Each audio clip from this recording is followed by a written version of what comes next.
Assalamualaikum warahmatullahi wabarakatuh. Perkenalkan, nama saya Rada Darhani, NIM 119106200883, kelas 6C Manajemen, jurusan Pendidikan Ekonomi, Fakultas Tarbiyah dan Keguruan, Universitas Islam Negeri Sultan Syarif Qasim, Riau.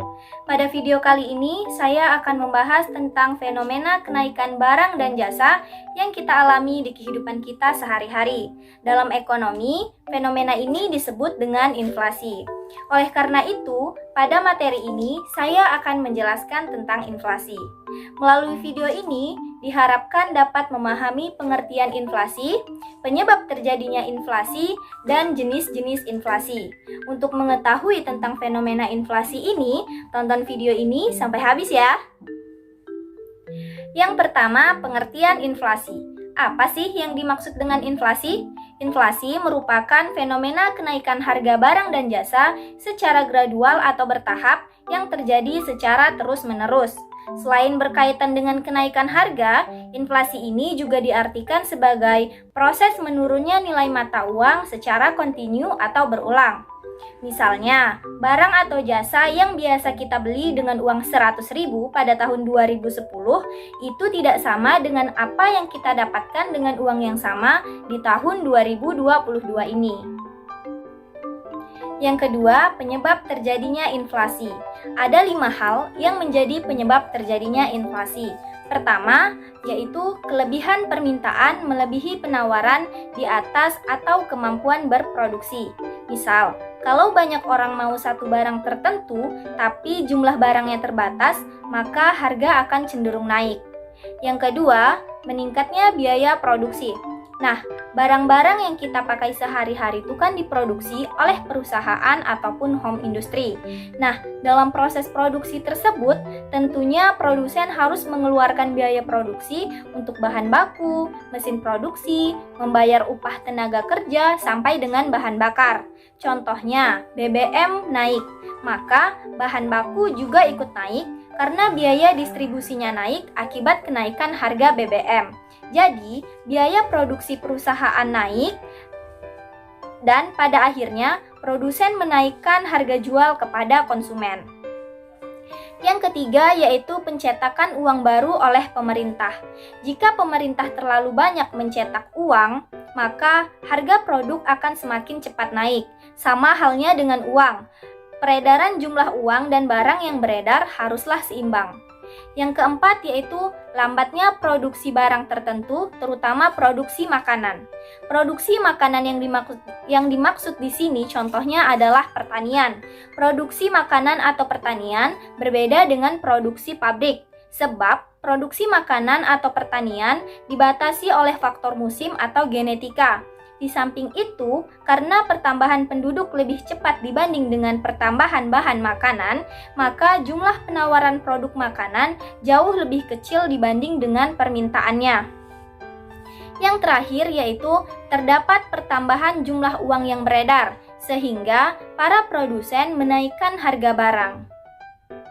Yang ketiga, jenis-jenis inflasi.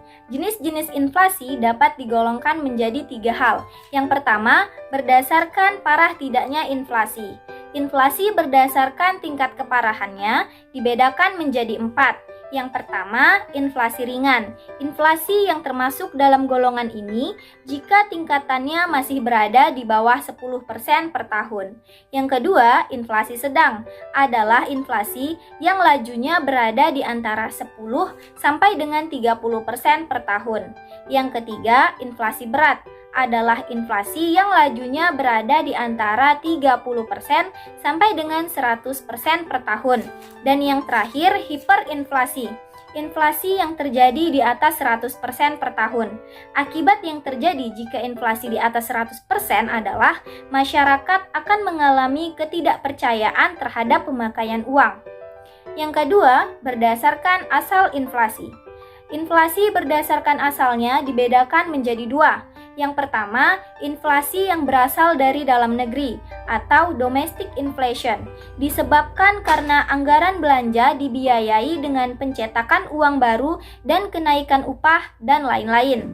Yang kedua, inflasi yang berasal dari luar negeri. atau imported inflation, disebabkan karena harga barang impor naik, terjadi karena biaya produksi di luar negeri naik, dan diakibatkan karena adanya kenaikan tarif atau impor barang. Yang ketiga, berdasarkan penyebabnya. Berdasarkan penyebabnya, inflasi digolongkan menjadi 3. Yang pertama, inflasi permintaan agregat.